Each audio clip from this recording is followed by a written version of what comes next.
So I have a really interesting idea that I want to bring in today and see where it lands with you.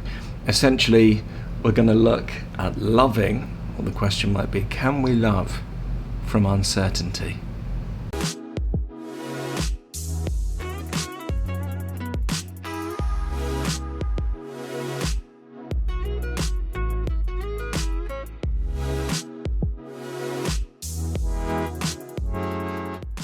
This is probably the biggest key to spiritual success in a way, and before we dive into that, I just want to bring your attention down below to some of the free and paid offerings we have. One is the free introduction to Hatha Yoga. There's a free breathing practice that you're able to sign up for. There's a free community for awakening souls that are going through changes and shifts and transformations, and if you want to share with people or find like-minded people, you can do that for free down below. And the thing I really want to bring your attention to is the Freedom Blueprint. This is for the person who's ready to take that next step on their path, who's really serious about growing and transforming. In a way, this isn't a light undertaking. It's a 6-month course. You have to be ready to do the work and invest in yourself. But I put that down below. That's available for you there. Now, how do we usually respond in uncertain times? Whenever we feel emotional pain, right, the best way to just put this into a real way term for us, as soon as we feel emotional pain, what do we tend to do? Ego tries to escape, doesn't it? It tries to bargain its way out of feeling that pain. It's a trap by believing in it. And so what do we tend to do in those moments? Well, we tend to reinforce negative tendencies. Escaping is a negative tendency, and if we do it in the first instance in the mind, because that's the first true addiction, isn't it? It's an addiction to the mind. It's an escapism, but that will tend to lead to other external physical actions that are more escapey. In a way, many of the things we recognize, isn't it? Alcohol, food, drugs, however many numerous ways that we can think of that we tend to deal with our problems when we're faced with uncertainty and strong emotions. So reinforcing negative habits or negative tendencies inside of ourselves isn't going to get us where we want to go. We recognize that, don't we? And we also have to show compassion to ourselves, because we see that perhaps right now I don't know if this is really in my power to change. And so through the vehicle of letting go of control, in fact, we gain a huge amount of control. And that doesn't happen instantly, although sometimes it can. There is a process to this. I'd love to say that we can I don't want to use the word fix ourselves, because there's nothing that needs fixing, because we're perfect as we are. But this is a way to be able to deal with and become more conscious and become more aware of these negative tendencies that seem to play out in our uncertain moments. Is it possible to let life break you so much that the only response that you have left in you is love? Now, that might breed loads of fear inside of us, and that is certainly not my intention.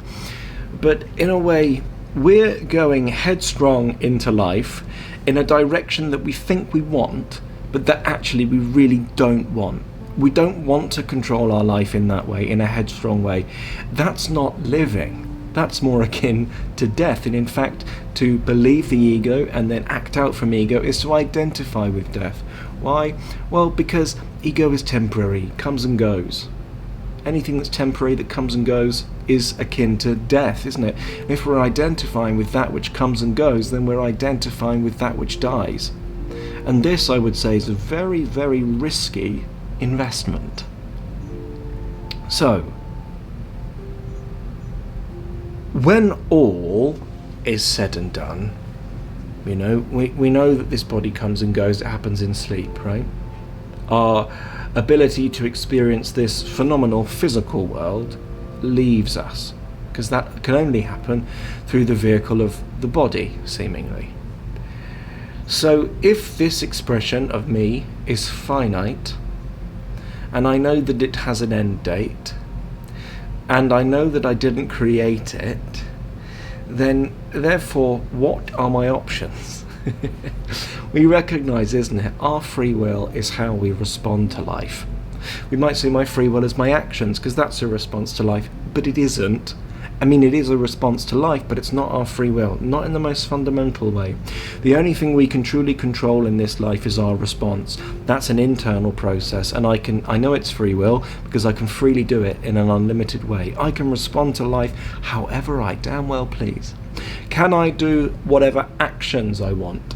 The answer is, of course, no, I can't. I'm actually a little bit limited right now with my actions. I can move a little bit, but I can't shift to skydiving or swimming. I can create a positive response towards life that might bring me closer towards that action, but actually my actions are limited because they're underpinned by something more fundamental, and that's my response. What is the highest response we can think of to life? We might say love. And so, in a way, when I say let life break you, I mean let life destroy your limited possibilities of where you think you should go with life. We have these egoic creations, don't we? And within reason, your life will likely take that rough path, but it may not look the way you think it would look. If somebody had said to me I'd be doing this work 5 years ago, I'd have said, what? You're crazy, that doesn't make any sense, and I don't think I want to because it's a little bit weird. Yet, having been pushed this way by life, actually I love it. And it's not like I have to control myself to love it. I really love it. And in the same way, you will have something that you're here to do that may not be what the ego thinks it wants to do, but actually you really will want to do it when you're in it. And so we have to go through the mechanism of letting go of control, and that will feel like life is trying to break you down, because in a way it is trying to break down this you in the mind, this mental me that we have such an identification with, that isn't truly who you are anyway. It's such a limited extension of that which we all are. And therefore, as we release our control away from that misery-making machine in the mind, we become more of who we are in the fullness of who we are, and therefore something more full and more wholesome will come along.